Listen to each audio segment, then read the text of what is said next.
मेरे प्यारे साथियों, आज सभी का फिटर फाइटर चैनल बहुत बहुत स्वागत है। जैसा कि हम आईटीआई के अप्रेंटिस से रिलेटेड जो भी वीडियो है वो बनाते रहते हैं, तो आज भी एक वीडियो बनाने वाले हैं और उसमें हम टॉप 20 एमसीक्यू क्वेश्चन बताएंगे। क्वेश्चन भी बताएंगे, आंसर भी बताएंगे, उनकी ट्रिक भी बताएंगे। तो ये अप्रेंटिस के लिए भी क्वेश्चंस होंगे, प्लस जो भी हमारी वैकेंसी आएंगी, इसरो की है, बार्क की है, इंडियन ऑयल की है, ये जो भी टेक्नीशियन की वैकेंसी आएगी उनके लिए भी इंपॉर्टेंट होंगे। यानी जो भी हमारे ये क्वेश्चंस होंगे वो ये हम नहीं कह सकते हैं कि केवल अप्रेंटिस के लिए ही है, वो अप्रेंटिस के लिए और टेक्नीशियन की किसी भी वैकेंसी के लिए भी है, क्योंकि ये क्वेश्चन सारे के सारे ऑप्शनल होंगे और निम्मी पैटर्न की जो ट्रेड थ्योरी होगी उस पर आधारित होंगे। ये जो क्वेश्चंस रहेंगे ये सभी आईटीआईज की ट्रेड के लिए रहेंगे, बस केवल इलेक्ट्रीशियन को छोड़ करके सारी ट्रेड के लिए होंगे।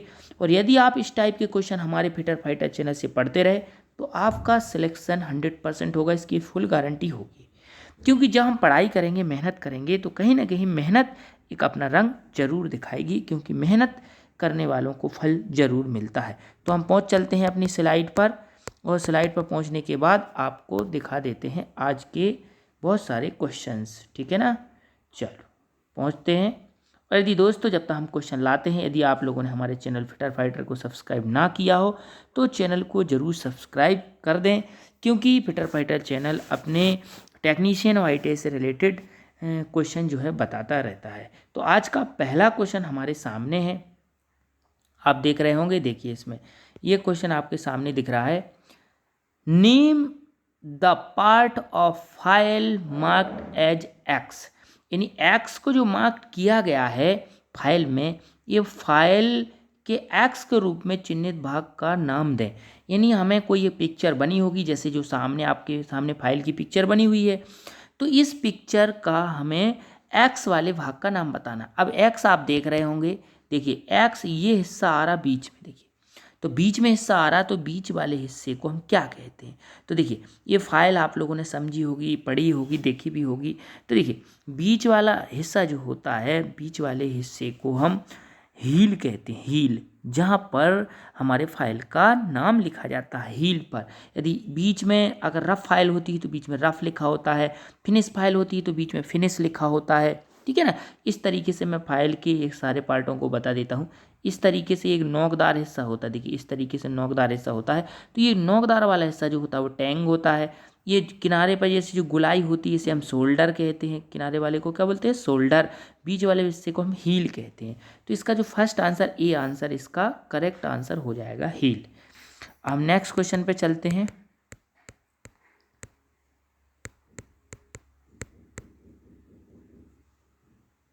हमारा दूसरा क्वेश्चन है ये, what is the use of try square. Try square का क्या यूज होता है, एक ट्राई स्क्वायर का उपयोग क्या है, यानी ट्राई स्क्वायर के द्वारा हम क्या कार्य कर सकते हैं। तो ट्राई स्क्वायर के द्वारा हम क्या कार्य करते हैं, हमें पहले से ऑलरेडी पता है कि ये 90 डिग्री को स्क्वायरनेस को चेक करता है। तो देखिए इसमें हम ऑप्शन पढ़ देते हैं। To check right angle, to check acute angle, तो एक्यूट एंगल तो वही गलत हो गया। टू चेक ऑब्ट्यूस एंगल, ये भी गलत हो गया। टू चेक स्ट्रेट एंगल, ये भी गलत हो गया। तो अपन को पहले ही मालूम था टू चेक राइट एंगल, यानी ये राइट एंगल को चेक करता है, समकोण को चेक करता है, 90 डिग्री को चेक करता है। तो इसका फर्स्ट आंसर करेक्ट आंसर हो जाएगा। इसके साथ एक और होता है, ये स्ट्रेटनेस भी चेक करता है, पर स्ट्रेटनेस के बारे में कुछ इसमें जानकारी अवेलेबल नहीं है, इसलिए इसका करेक्ट आंसर हो जाएगा टू चेक राइट एंगल, समकोण को चेक करने के लिए। और एक मैं बात बता देता हूँ, इसमें बहुत इंपॉर्टेंट बात है, ये समकोण को मापता नहीं है। अगर कभी आ जाए कि ये मापता है तो ये मापता वाला आंसर बिल्कुल गलत हो जाएगा। ये मापता नहीं है, ओनली वन क्या करता है, चेक करता है। तो ये माइनर जो गलती हो जाती है, ये गलती अपन को नहीं करना है, क्योंकि अगर हम अपनी गलतियों को रोकेंगे तो दूसरों से अलग रहेंगे, और जब दूसरों से अलग रहेंगे तो अपनी जॉब जल्दी लगेगी, अपन भीड़ से अलग होंगे। और पढ़ाई इतनी अच्छी करना है आप लोगों को कि दूसरों को पता ना चले और आपकी गवर्नमेंट जॉब लग जाए। साइलेंट मोड में पढ़ाई करना है और बहुत अच्छी पढ़ाई करना है। पढ़ाई में हमें घुस जाना है, बिल्कुल पागल हो जाना है। जिस तरीके से हम और किसी काम में इतने घुस जाते हैं, पागल हो जाते हैं उसको प्राप्त करने के लिए, उसी तरीके से हमें पढ़ाई में भी बिल्कुल अंदर घुस जाना है। 23 नंबर हमारा question, which marking media is poisonous, यानी कौन सा मार्किंग मीडिया जो होता है वो जहरीला होता है, ठीक है ना, जहरीला होता है। तो देखिए जहरीला मार्किंग मीडिया जो होता है वो कॉपर सल्फेट होता है, क्योंकि सल्फेट एक प्रकार का जो होता है तेजाब होता है। क्या होता है? तेजाब होता है सल्फेट। तो इसका करेक्ट आंसर हो जाएगा सी, क्योंकि तुमने पढ़ा होगा सल्फेट एक प्रकार का जो होता है एसिड होता है। तो कॉपर सल्फेट एक प्रकार का जहरीला मार्किंग मीडिया होता है। अब हम नेक्स्ट चलते हैं अगले क्वेश्चन पे। ये आ गया हमारा 24 number question. Which part of universal surface gauge holds the scriber, यानी यूनिवर्सल सरफेस गेज का कौन सा पार्ट जो होता है स्क्राइबर को होल्ड करता है। यूनिवर्सल सरफेस गेज का कौन सा हिस्सा स्क्राइबर को पकड़ता है। अब मैं थोड़ा सा आपको रफली ड्राइंग बना के दिखा दूं। इस तरीके से एक पिलर होता है, पिलर के बाद नीचे एक बेस होता है, ठीक है ना, बेस होता है। इसमें इस तरीके से बेंट स्क्राइबर लगा होता है, बेंट स्क्राइबर आप लोगों ने पढ़ा होगा। तो इस स्क्राइबर को होल्ड करने वाला पार्ट एक बीच में ये हिस्सा होता है, जिसको मैंने ये चौकोर बनाया है, जिसको मैं एरो करके बता देता हूँ।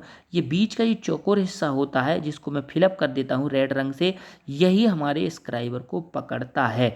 तो इसी वाले हिस्से को बोलते हैं स्क्राइबर स्नग या स्नग। देखिए ये ऑप्शन में दिया स्नग, तो स्नग भी इसका करेक्ट आंसर हो जाएगा।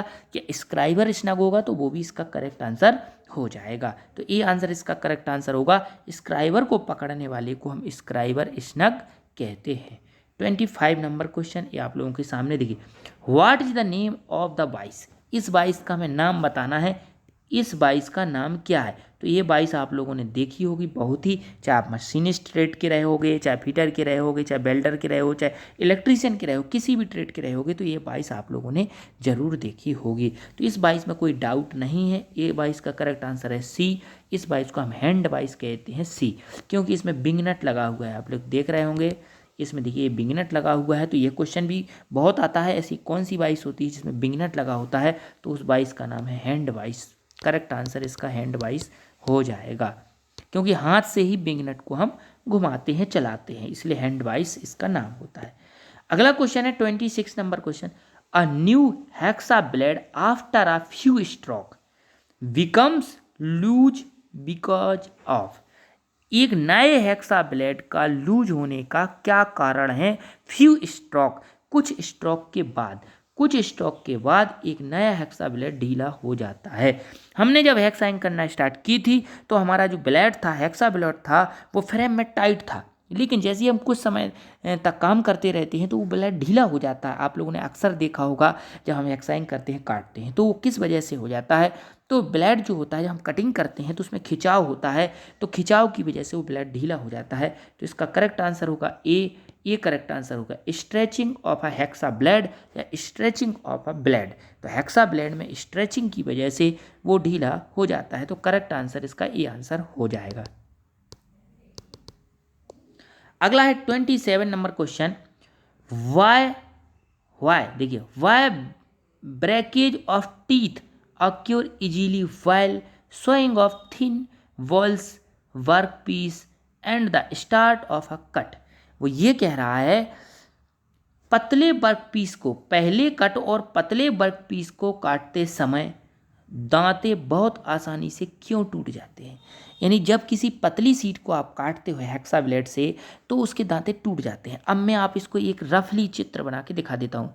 मान लीजिए एक पतली सीट है, इस तरीके से खड़ी हुई है, देखिए देख रहे होंगे आप लोग, ये सीट खड़ी हुई।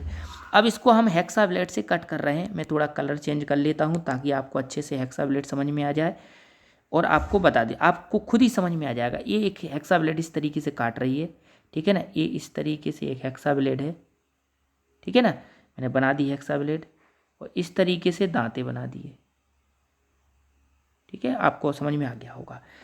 अब जब ये हेक्सा ब्लेड इस तरीके से कटिंग करेगी, आप देख रहे होंगे स्पष्ट, तो पतली सीट जब होगी, ये वाली पतली सीट होगी, तो इसका ये दांता जो होगा इस सीट में अटक जाएगा और इधर का दांता बाहर रहेगा। यानी ये हमारी सीट इस दांते का जो गैप है, इस गैप में फंस जाएगी। जिस तरीके से मैं बना रहा हूँ देखिए, ये सीट बीच में फंस जाएगी, क्योंकि हेक्सा ब्लेड के दांते के बीच में जो गैप होता है पतली सीट उसमें फंस जाती है, ठीक है ना। तो इसलिए आपको ध्यान रखना है कि जब पतली सीट को काटना है तो वेरी फाइन वाले हेक्सा ब्लेड का उपयोग करना है, ताकि उन दांतों के बीच का जो गैप होगा, उनका पिच होगा, वो कम होगा। जब पिच कम होगा तो सीट उसमें नहीं फंसेगी।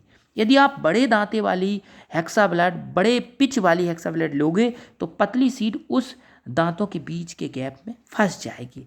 ठीक है ना, तो इस तरीके से आप ध्यान रखिएगा। हम चलते हैं क्वेश्चंस के ऑप्शन पे। क्यों जो है वो हेक्साब्लेड के दांते टूट जाते हैं, मैंने अभी चित्र से आपको समझा दिया।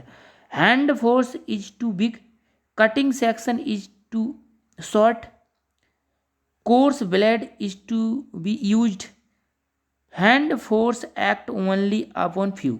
ठीक है ना, तो ये अभी अभी मैंने बताया था कि जब मोटे दांते वाली ब्लेड को हम लेंगे तो उसके बीच में सीट फंस जाएगी। तो इसका जो करेक्ट आंसर होगा वो करेक्ट आंसर होगा सी, मोटे ब्लेड का उपयोग किया जाने से। अगर हम मोटे ब्लेड का उपयोग करेंगे तो बीच में फंस जाएगा और उससे क्या होगा कि वो सीट बीच में फंस जाएगी, इसलिए वेरी फाइन वाली सीट का हमें उपयोग करना है।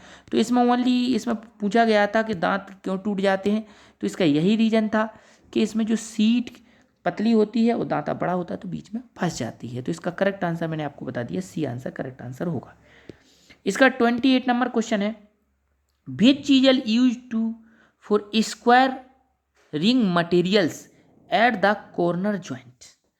कॉर्नर और ज्वाइंट पर मटेरियल को चौकोर करने के लिए किस छेनी का उपयोग किया जाता है। कॉर्नर और ज्वाइंट्स पर, ठीक है ना, कॉर्नर और ज्वाइंट्स पर, यानी हमें किसी कॉर्नर के ज्वाइंट्स को हमें साफ करना है। तो जब भी किसी कट के कॉर्नर को साफ करना होता है तो इसका सी आंसर होगा डायमंड पॉइंट छेनी, डायमंड पॉइंट सीजल। किसी भी धातु के कॉर्नर को साफ करने के लिए, स्क्वायरनेस डालने के लिए, उसके कॉर्नर की सफाई करने के लिए डायमंड पॉइंट सीजल का उपयोग किया जाता है। हम चलते हैं नेक्स्ट क्वेश्चन पर, 29 नंबर क्वेश्चन पर। देखिए 9 नंबर क्वेश्चन है, एक्स के रूप में चिन्हित हथौड़े का भाग। अभी अभी मैंने बताया था आपको कि कोई भी चित्र आएगा तो उसमें हमें एक्स को पहचानना पड़ेगा। तो ये बॉल पेन हैमर बना हुआ है इसमें, तो बॉल पेन हैमर जो बना हुआ है तो इसमें एक्स बना हुआ है। देखिए ये चपटा वाला भाग है, इसको हमें बताना है। तो एक्स जो है ये चीक है, तो इसका सी आंसर करेक्ट आंसर होगा। आप चीक कैसे याद रखोगे, देखिए गाल जैसा लग रहा है, जैसे गाल होता है, चपटा इंसान का गाल होता है। देखिए ये चपटा वाला हिस्सा आप लोग देख रहे होंगे, ठीक है ना, ये गाल चपटा वाला दिख रहे होंगे, तो ये गाल होता है, तो इसे हम चीक कहते हैं। चीक का मतलब होता है गाल, तो इसका सी आंसर करेक्ट आंसर हो जाएगा। इसके बाद है हमारे आधे क्वेश्चन होने वाले हैं। 30 नंबर क्वेश्चन पे हम आ गए हैं, देख रहे होंगे आप लोग, ठीक है। तो इसमें लिखा हुआ है विच एंगल, देखिए ठीक है, देख रहे हैं ना आप लोग, which angle is to presented by the symbol of G on the cutting chisel. ठीक है, इसमें जी लिख दिया, वो जी लिखा जो ये गलत लिखा, जी नहीं है। देखिए जी नहीं है, वो टाइपिंग में गड़बड़ हो गया है, ठीक है, जी नहीं है वो। देखिए काटने वाले छेनी पर प्रतीक ये बना हुआ है, गामा बना हुआ है। देखिए गामा द्वारा किस कोण को दर्शाया गया है, यानी द सिंबल ऑफ गामा। देखिए गामा बना हुआ है, ठीक है, ये सिंबल ऑफ गामा आप लोग देख रहे होंगे, गामा बना हुआ है ये। तो ये गामा बताना है, हिंदी वाले भी समझ लीजिए, अल्फा बीटा गामा। तो हम तीनों को आपको बता देते हैं कि अल्फा जो सबसे नीचे वाला है, ये अल्फा नीचे वाला जिसको मैं 1 नंबर दे देता हूँ, ये है क्लीयरेंस एंगल। जिसको 2 नंबर में दे देता हूँ, ये बीच वाला हिस्सा, ये बीटा लिखा हुआ है, इसको हम बोलते हैं पॉइंट एंगल, कटिंग एंगल। और जो गामा है इसे हम रेक एंगल कहते हैं। तो ये सबसे इंपॉर्टेंट क्वेश्चन है, ये कोई भी नौकरी का एग्जाम हो, हर एग्जाम में आता है, अप्रेंटिस में आता है। समझ लो ये हमारी ITI की जान है, और हमें जान को बहुत प्यार करना है, बहुत अच्छे से समझना है। और नौकरी देखिए तभी लगेगी जब हम बहुत ही अच्छे से समझेंगे। तो इसका करेक्ट आंसर जो हो जाएगा वो हो जाएगा रेक एंगल। अब आपको पढ़ाई इस तरीके से करना है, जब हम खुश होते हैं तो गाना गाते हैं। कौन सा गाना गाते हैं, कौन सा गाते हैं, आप लोगों ने गाया होगा, कई सारे जो मित्र हैं जो वीडियो देख रहे होंगे गाते हैं कि जिंदा रहने के लिए तेरी कसम, ये गाना गाते हो ना। तो आपको नौकरी के लिए इतना अच्छे से पढ़ाई करना है तब आपको गाना आने लगे। नौकरी पाने के लिए, नौकरी पाने के लिए तेरी कसम। तेरी मतलब किसकी, थ्योरी की, मैथ की, साइंस की। थ्योरी की कसम।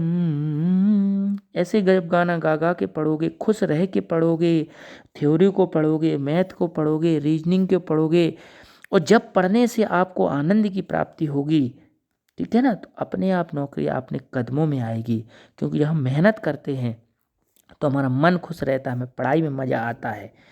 तो मेहनत करिए, पढ़िए और बढ़िया नौकरी पाइए, और इसके बाद गाना गाइए। अब हम चलते हैं नेक्स्ट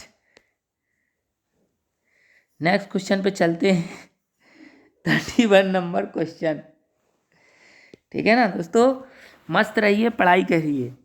अब चलते हैं अगले क्वेश्चंस पर। Name the property of metal which can be drawn into wire without rapture.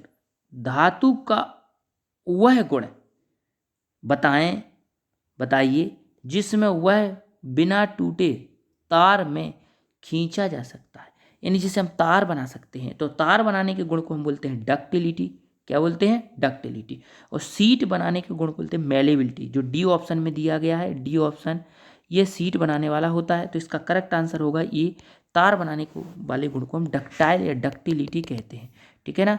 अब अगला क्वेश्चन चलते हैं, 32 नंबर क्वेश्चन। देखिए, what is the spindle movement of division of a thimble which spindle thread of 0.5 mm pitch. ऐसा एक जो है micrometer है, माइक्रोमीटर के स्पिंडल में 0.5 mm पिच की चूड़ी है। तो उसको अगर हम एक डिवीजन चलाएं, one division of one movement, spindle movement, देखिए इसमें लिखा है एक डिवीजन की स्पिंडल मूवमेंट क्या होगी। अब ध्यान रखना है, उसमें जो हमारा स्पिंडल पे जो पिच है वो 0.5 mm की पिच है, लेकिन उसका एक डिवीजन हम चला रहे हैं। कितना डिवीजन? एक डिवीजन। अब स्पिंडल जो होता है हमारा माइक्रोमीटर का, उसमें 50 डिवीजन होते हैं। तो अगर उसमें चूड़ी 0.5 mm की है, उसमें हम 50 का डिवाइड करेंगे, क्योंकि वो एक चक्कर नहीं बोल रहा है। ध्यान रखिएगा आप लोग ध्यान से, अगर उसमें एक चक्कर बोला जाता है तो उसका करेक्ट आंसर होता है 0.5 mm, लेकिन उसे चक्कर ना बोल के एक डिवीजन बोला तो हमारे थिम्बल पर 50 खाने होते हैं। तो हम 50 का इसमें डिवाइड देंगे तो 0.01 mm आ जाएगा। तो इसका करेक्ट आंसर जो होगा वो ए आंसर हो जाएगा। तो इसमें ध्यान रखिएगा, कब इसका आंसर 0.5 होगा, जब एक चक्कर का पूछा जाएगा तो 0.5 आंसर होगा, और जब एक डिवीजन का आंसर होगा तो 0.1 mm होगा। तो इसका ए आंसर करेक्ट आंसर हो जाएगा।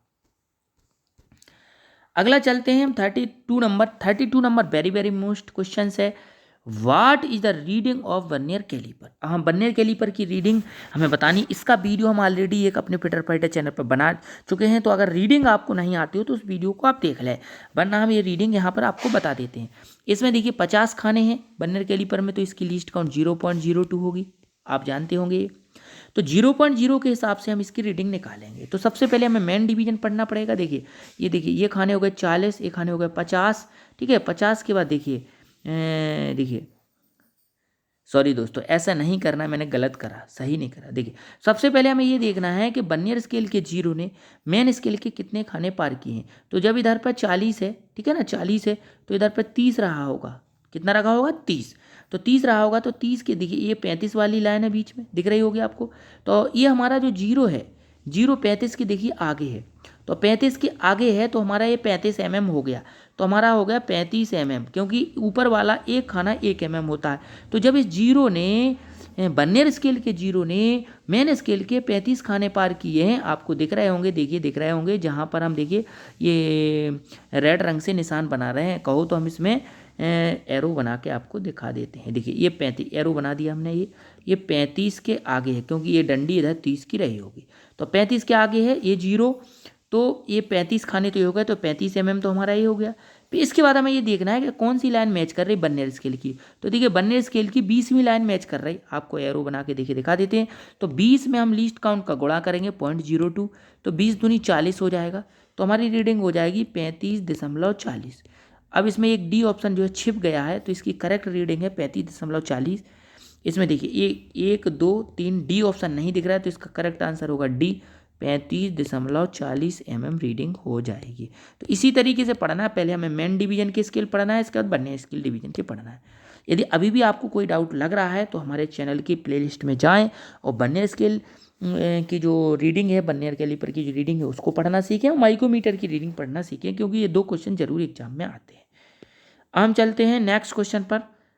34 number question, what is the reading of vernier bevel protector. अब ये भी हमें रीडिंग पढ़ना है, तो इसमें भी वैसे ही पढ़ना जैसे हमें वर्नियर कैलिपर में पढ़ा, लेकिन उसमें हमने mm में पढ़ा, इसमें हम डिग्री में पढ़ेंगे। तो सबसे पहले हमें ये देखना है, ये नीचे जो है वर्नियर स्केल बना हुआ है, ऊपर जो है मेन स्केल बना हुआ है। तो सबसे पहले वर्नियर स्केल का जीरो देखेंगे कि वर्नियर स्केल के जीरो ने मेन स्केल के कितने खाने पार किया। अब पढ़ना हमें कैसे है, वो इस एरो से हम देखेंगे। तो रीडिंग इस तरीके से पढ़ी जाएगी, लेफ्ट टू राइट, ठीक है।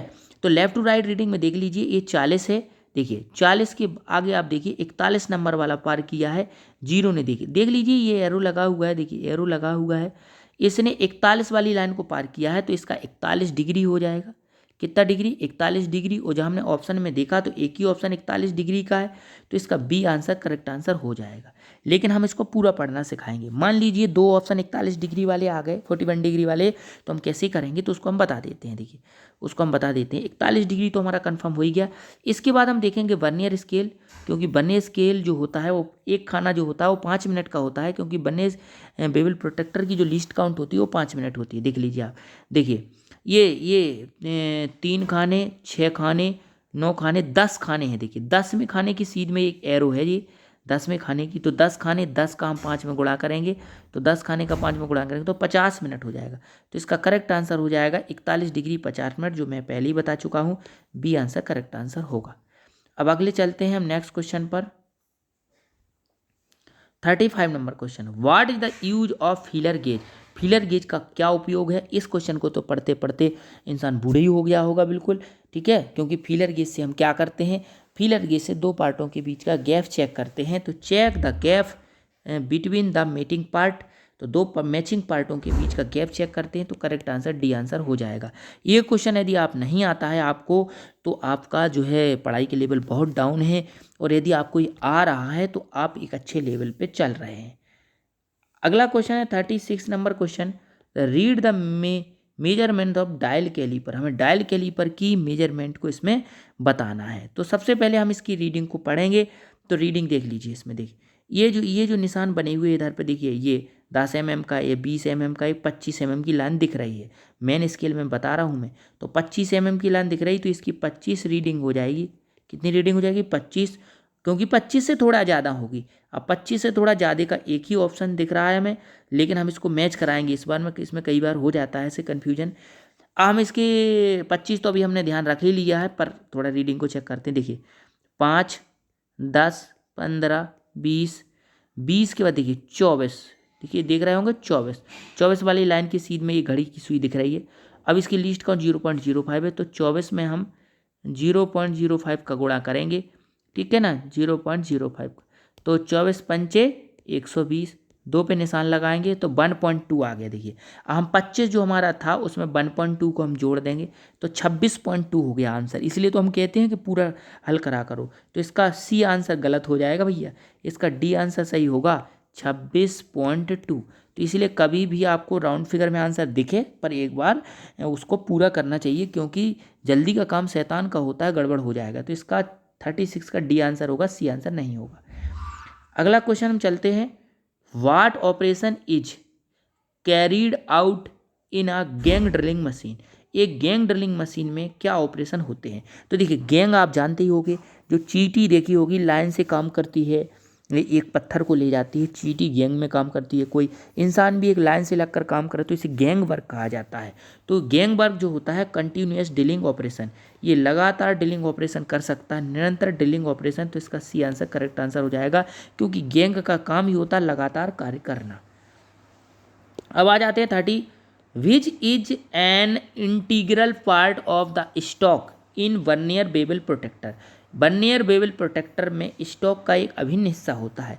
तो जो स्टॉक का जो अभिन्न हिस्सा होता है डायल होता है। तो इसका बी आंसर करेक्ट आंसर हो जाएगा। इसको याद कर लीजिए, क्योंकि डायल जो होता है एक इम्पॉर्टेंट पार्ट होता है हमारे स्टॉक का। अब बढ़ते हैं नेक्स्ट क्वेश्चन की तरफ, 39 नंबर क्वेश्चन, अपने 2 क्वेश्चन और बचे हुए, आज का टारगेट अपना पूरा होने वाला है। इसमें हमें फाइल के एक्स वाले भाग को बताना है। देखिए एक्स वाला भाग ये बीच में जो बना हुआ है एक्स, तो ये फेरोल लगा हुआ है ताकि लकड़ी का हैंडल फटे ना, इसलिए लोहे की रिंग चढ़ा देते हैं। तो इसका सी आंसर, करेक्ट आंसर हो जाएगा फेरोल। ये हमारे घर पे जो हंसिया होता है, खुरपी होती है, उसमें ही फेरोल लगा होता है, फाइल में भी लगा होता है, स्क्राइबर में भी लगा होता है, ये सारे जो भी स्क्रैपर वगैरह होते हैं उसमें भी, जिसमें भी लकड़ी का हैंडल लगा होता है सब में फेरोल लगा होता है। इसका आज का लास्ट क्वेश्चन हमारा आ जाता है विच फाइल। देखिए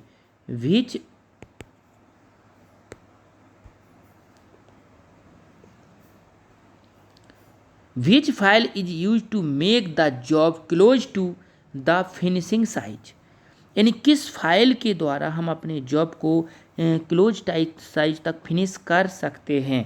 ठीक है ना, जॉब को फिनिश साइज के करीब लाने के लिए किस फाइल का प्रयोग करते हैं, यानी फिनिश नहीं करना है, करीब तक लाना है।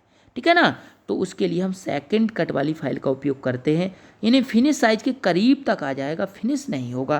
तो इसका सी आंसर, करेक्ट आंसर हो जाएगा। तो दोस्तों ये रहे हमारे गवर्नमेंट जॉब ITI टेक्नीशियन के लिए क्वेश्चन, ITI अप्रेंटिस के लिए क्वेश्चन, 20 क्वेश्चन। तो दोस्तों ये क्वेश्चन पढ़ते रहिए और मस्त गुनगुनाते रहिए और नौकरी पाइए, और किसी की बातों में मत आइए। कोई क्या कहता है क्या नहीं कहता है, जब नौकरी लग जाएगी आपकी तो सब अच्छा हो जाएगा। तो आपको अपना अच्छा समय प्राप्त करने के लिए नौकरी चाहिए, और नौकरी के लिए हमें मेहनत करना पड़ेगी। तो पढ़िए, अगले क्वेश्चन पाने के लिए, 20 क्वेश्चन पाने के लिए आप हमारे चैनल फिटर फाइटर को जरूर सब्सक्राइब करें, और हम समझाने का तरीका अच्छा लगे या वीडियो अच्छा लगे तो वीडियो को लाइक करें और शेयर करें। तो आज के लिए इतना ही। जय हिंद, जय भील, जय भारत।